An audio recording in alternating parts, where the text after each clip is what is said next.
So, as the COVID crisis and the economic fallout continues to rage across the country, as the federal government continues to sit on its hands and not provide relief for working people, I wanted to report on the latest round of stimulus negotiations, which have taken a really interesting turn. And that is what happened when two senators worked across the political aisle. Bernie Sanders and Josh Hawley, Republican from Missouri, reached across the political aisle to come together to collaborate for something good, something useful, which is something so rare when you see people working across the political aisle. Usually they're coming together to work for something horrible, like cuts to Social Security, or agreeing to expand the military budget, or tax cuts for the rich, or job outsourcing, etc. But in this case, no, they flipped that script and actually threatened to make things very uncomfortable for their colleagues. You know, threatened to shoot the hostage, so to speak, and basically keep them at home, keep them at work for the holidays, or shut down the government, which is in need of an omnibus spending bill to keep them funded through the end of the year. To shut down the government if the next round of negotiations fail to include a stimulus check, an additional stimulus check, which you'll remember the last one was a $1,200 check passed as part of the CARES Act in March. The latest round of negotiations had weirdly not included a stimulus check. They had included some other good things, like a $300 a week plus up, which the $600 a week plus up that was passed again as part of the CARES Act expired at the end of July, and nothing since. So included that. Oh, by the way, that's $1,200 stimulus check combined with that $600 a week plus up from the CARES Act, combined to basically decrease poverty in this country. So not only did it stabilize people and lift people out of poverty, but it actually brought poverty down in total. So that's how effective those two things were, and makes it all the more frustrating and outrageous that the American people have not been able to get any relief since, as Congress has again basically sat on its hands since anything passed in April for the last time, when they agreed on extending Paycheck Protection Program benefits to small business employees. And let's keep it real, to large corporations who vaulted to the front of the line for that handout. But in any case, the latest round of negotiations has basically produced an extension of the PPP payments, the $300 a week plus up, which isn't $600, but better than nothing. We're talking about pandemic unemployment for independent contractors, which is important for our growing gig economy. Uber drivers, Lyft drivers, people who do 1099s. Really important that they be able to collect unemployment, because they don't usually get to, and obviously now they have less business. But you're talking about funding for education, so funding for schools, money for vaccine distribution, for COVID testing, for continuing to provide student loan forbearance, which I believe as of right now is set to expire at the end of January with the student loan forbearance. An extension of the eviction moratorium, which is important because that's set to expire, along with the pandemic unemployment insurance at the end of this year, which will mean 40 million Americans projected to be put out on the street at the end of this year. Rental assistance and SNAP increase. So all those are good, but to not include the check, again, ridiculous, especially given what we're seeing happen around the country. And we're talking about 1 in 8 Americans reporting that they didn't have enough food to eat last week. We're talking about 12 million Americans reporting being $5,000 or more behind on their rent. We're talking about theft spiking through the roof, small petty theft for essentials like baby formula, or for groceries, pasta, ziti, literally food to eat, to provide for their families so that they don't go hungry. So conditions on the ground have only deteriorated, and so for there not to be any inclusion of a fresh round of checks, the first one since, again, March, up to this point, is ridiculous. Enter Bernie Sanders and Josh Hawley, who reached across the political aisle and dug their heels in and basically, threatened to be, in the eyes of their colleagues, the bad guys. Sorry guys, got to be the bad guys. I know you guys are going to hate me. You probably want to break for the holidays. You guys hate working. You guys only work like 80 days a year, 90 days a year. It's a part-time job to begin with, so I understand. You people don't, have very little regard for your work and commitment to the strong work ethic. But we gotta basically dig our heels in and threaten that you guys are not going to be able, you guys are going to be miserable personally if you don't agree to do this simple yes or no standalone up or down vote on a check. And that pressure has apparently yielded some return, because now there are reports of a check, $600 check, being included in the next bill, which would obviously be great. There's some, well, $600, to be clear, is obviously not enough. The $1,200 wasn't enough, let alone, especially given how much time has passed since the last check. So $600, obviously, definitely not enough. That's what, $100. That's what, like $100 a month since the last bill passed. So something obviously not good enough, especially given the giveaways that are being reported for defense contractors. Defense CEOs recently wrote a letter to Congress begging and pleading for another handout, for another bailout, saying they're struggling, and they got their wish met. It took all of 3 days for Congress to agree to include relief for that all-important economic sector. Of course, I'm being sarcastic. And then also, there's talk of a double dip provision, which would basically allow PPP recipients to write off as deductible their handouts, which is obviously something designed, because in practice, the way it works is it overwhelmingly benefits the wealthy. The wealthy got to the front of the line for the last round of PPP, so this is obviously something that's going to overwhelmingly favor corporations and the wealthy, who are going to double dip, be able to get back dollar for dollar on everything that they get, even though they're not actually paying that money for workers, because it's tax free. And then, of course, we all know that then they go on to use that extra windfall to buy back their own stocks, which basically, in effect, amounts to a triple dip. So, again, inclusions and giveaways to the wealthy. What else is new, right? That's business as usual here in Washington. But the really interesting angle here that I'd like to focus on is the cross-the-aisle collaboration, which is, for once, a net positive.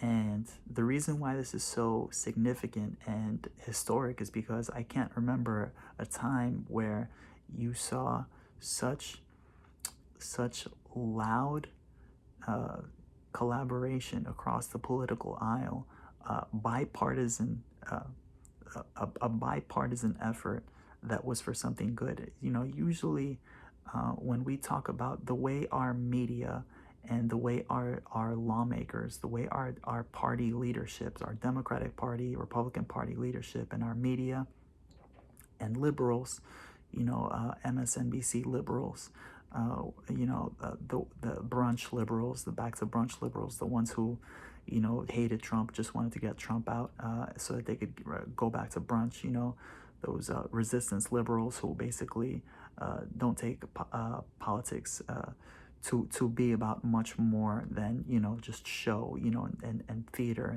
and virtue signaling, and who don't realize that politics actually does or should connect to governance.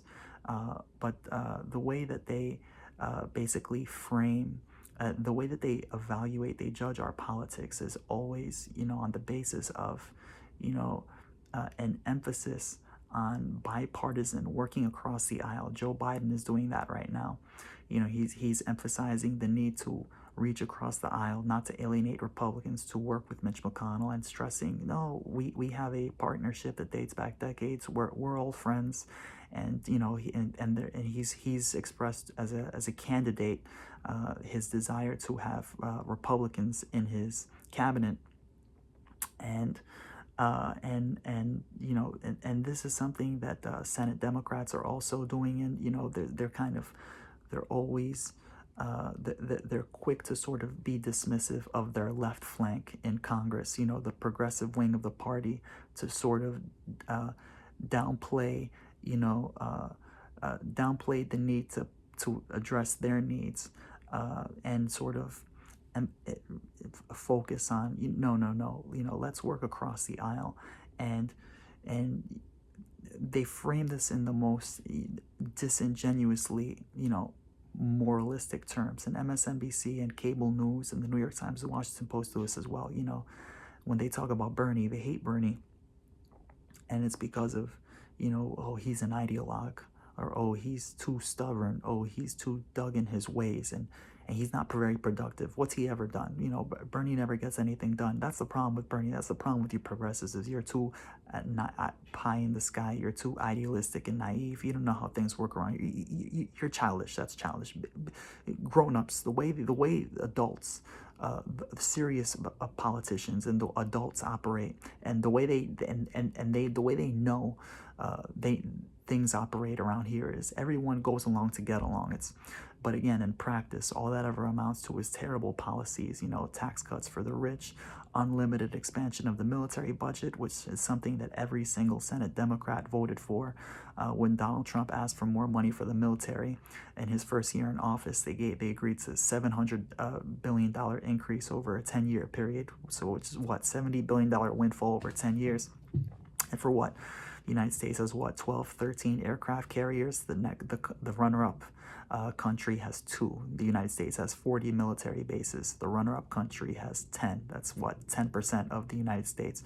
So basically, unlimited military presence requires unlimited military spending. What are we bombing? Something like 8 different countries. We're waging shadow wars in Africa. We're in Syria. We're in Afghanistan and Iraq, with no clear-cut plan to ever leave. And now we're in the middle of a pandemic with, again, economic devastation reaped on the country. And this is where our head is at.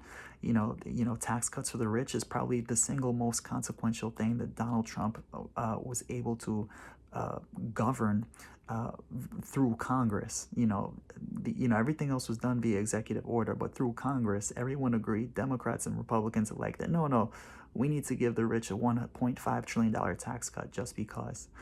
And so usually, again, and this is framed in the most moralistic terms, which again is so disingenuous, by people who would deign themselves serious adults, and these are also, again, the sort of brunch liberals that MSNBC and the Democratic Party kowtows to, that really,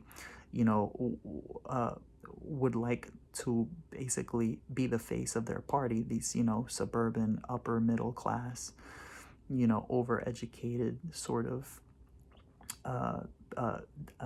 demo that doesn't really take politics very seriously, that doesn't actually worry so much about the ability, the powers of the federal government to be a force for good. It's never about, well, what can your country do for you? It's always about, no, what can you do for your country? It's all about personal responsibility and the American dream and Venezuela. We don't want to be Venezuela, right? So therefore, austerity. and that's why, in the context of the international the international politics, the United States is like this right wing, this crazy, right wing ideologue. It's like this really conservative hellhole that the rest of the developed world just laughs at. They've not had this problem with mass unemployment in the rest of the developed world. The UK, you know what I mean? Famously, Denmark, they basically have the federal government backed up payroll for, I think, up to 75% or 80% in some cases of all workers' wages. So they've replaced wages, and it's in order to keep employees tied to their jobs, and in order to keep businesses afloat, which of course was something that was such an afterthought here. I mean, we're seeing small businesses fold at an alarming rate in this country. Restaurants, you know what I mean, the lifeblood of small business, 30 million small businesses in this country, and a lot of them have gone under. And that's, our elected officials, ironically, always crow about, small businesses are the lifeblood, the pillar of this economy. And, they've not acted that way since COVID. I know Pramila Jayapal and Mark Pocan, progressive Democrats in the House, tried to get in the HEROES Act, which the HEROES Act was the last Democratic bill, the most ambitious Democratic bill that was proposed from back in May that never passed. And there was an effort to get a wage replacement program on there, similar to the ones that I'm describing from other countries, that ultimately was vetoed and rejected by the leadership. And, they caved on that. But again, this has been a no-brainer for the rest of the developed world. And basically all other modernized countries have managed this crisis, economic crisis at least, a lot better than we have. And so it just gives you an insight into once you flip that script, once you reject that premise, that that worship at the altar of basically the norms and guardrails, that notion that government is not so much about uh, you know, the government actually working to serve the public interest so much as it is just this like really flimsy, really absurd, slavish devotion to the idea of the institutions. Just trust in the institution, trust in the norms and guardrails, trust in these professionals who've been doing this for decades, that they know what they're doing better than any of us do, better than any of us can understand and fathom. We outsiders, the little people, that trust them. They have all the degrees, they went to law school, and they're these really special people who have our best interests at heart, and just shut up and trust that, and so that kind of logic is always used to kind of suppress and push back on progressives who advocate radical things, quote unquote radical things, like the idea that healthcare should be a human right, or that in order to finance a higher education, you should not have to take out a mortgage that then permanently indebts you to society, to the federal government for the rest of your lives, just so that you can someday maybe be able to hopefully pay that off and then be able to get married, start a family, and buy a home. Or the idea that, maybe if you get sick with COVID, yeah, maybe, just maybe, you shouldn't have to worry about going bankrupt. We have 500,000 medical bankruptcies a year. That's 2/3 of all bankruptcies in this country. Maybe, you should have a living wage. You should be able to, if you work full time, not worry about being in poverty or not being able to provide for you or your family. So all these really basic things. Maybe if you need insulin, you should be able to, you should not have to worry about having to go in debt, or, dying because you can't afford 6 months worth of insulin, which is less than a month worth of insulin in Canada, our neighbor to the north. So, rather than, embrace the urgency and the crises, all these other various economic crises that existed in the lead up to the pandemic, and rather than frame those arguments in moralistic terms, it's always a deferral to, oh no, you're being too ideal, you're being too unrealistic, you're too radical.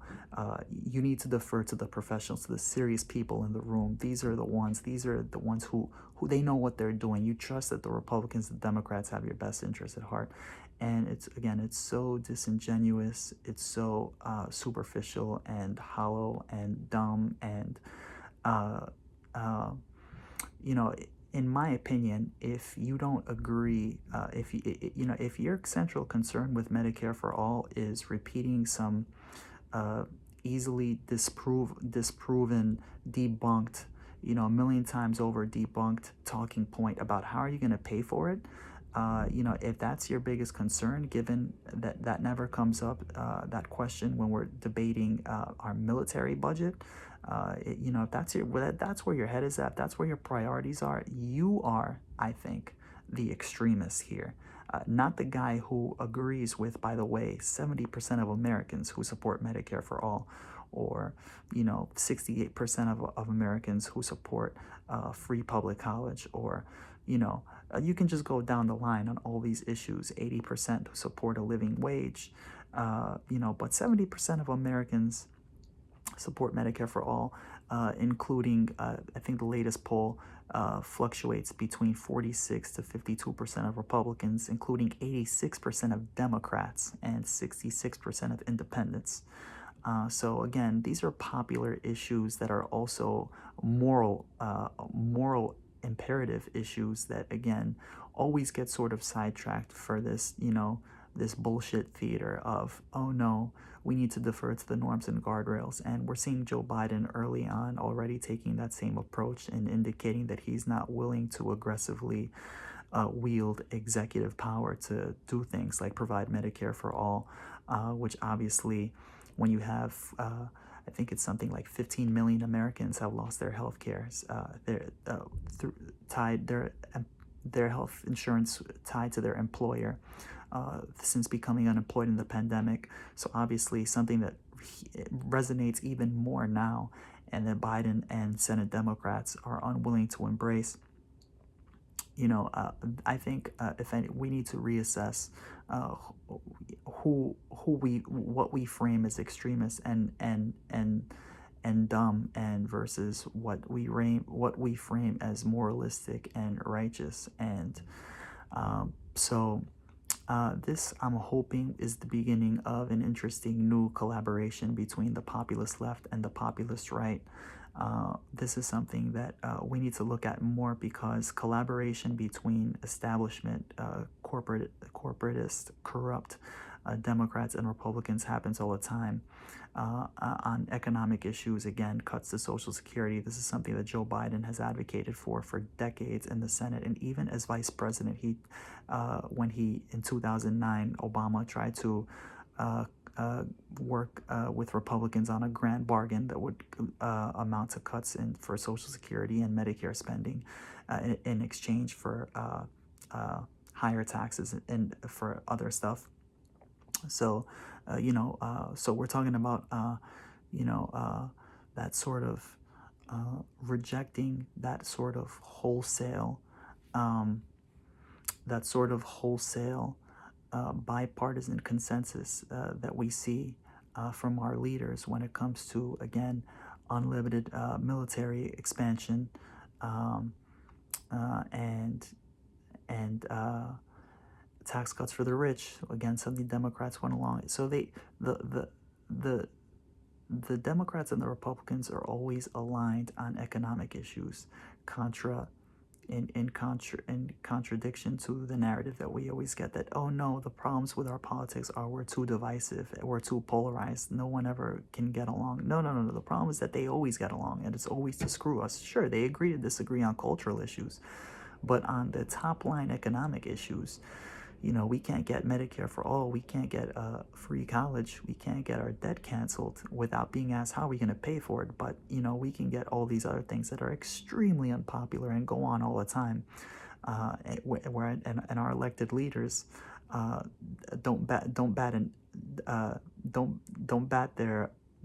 flinch, don't bat their eyes. I'm trying to say something, but so I think that it's important that we populists on the left and the right, on the areas where we do agree, which is, against corporate socialism, against, crony capitalism, that we basically, we agree and be more willing to be creative in coming together to demand, on these issues, economic issues where we do agree, being willing to work together. And this is an issue, especially on the left, that I've noticed there's a lot of infighting, a lot of sort of virtue signaling, in-group signaling on Twitter that goes on when you see sort of a rejection of someone like a Josh Hawley, who just collaborated with Bernie Sanders on this effort in the Senate to sort of smear him as a fascist. And it's disingenuous, it's dumb, it's self-defeating, it's counterproductive, and ultimately, if that's the approach you take, is just to forever virtue signal to people who you think agree with you on everything, then you're never ultimately going to be in any position to wield power. You're just in group signaling about how moral and self-righteous you are and how right you are on the issues. And again, that's great if you want to feel good about yourself, but it's bad if you're serious about ever getting anywhere politically and advancing any serious agenda, economic agenda, and wielding power, which politics is all about wielding power, because power doesn't cede anything unless it's demanded. Um, so basically, I really am encouraged by this collaboration, not only because obviously, again, the relief is desperately needed, but because of what it can mean for our politics going forward. And I'd like to see more collaboration like this between the left and the right, just to counterbalance the endless collaboration that goes on between the corporatist, libertarian left and right, that never gets called out, but is actually always celebrated by our media as something that should be desired, something that should be the gold standard. And it's all ridiculous. And this really, this is where I like to see our politics shift.